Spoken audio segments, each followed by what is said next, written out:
So this is Releasify. It's a program I made to make it easier to get stuff you've been working on out to people. To start out, you choose a folder, or I think in this case, folders to process. And what it does is it goes through and it looks and sees if there's PSD files or TIFFs inside. In this case, we want to process the PSDs, and that's all there is. So that's what we want.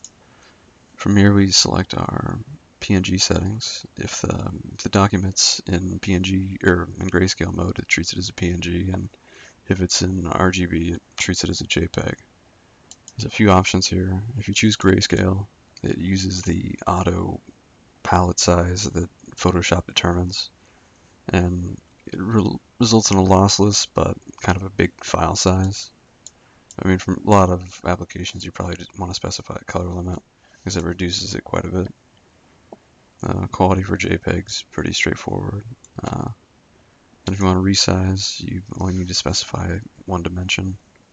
In this case, if you choose the height, then the width is calculated based on the ratio there, so it doesn't result in anything being misscaled.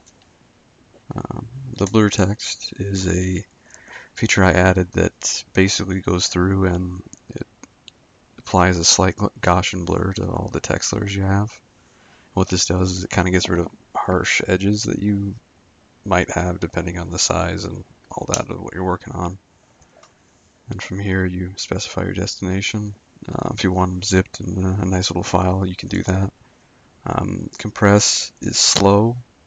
It's nice if, like, for your final release to do it. Otherwise, it's really not worth doing. Hide Photoshop will hide Photoshop during the process, but in this example, I think you want to see it kind of go through.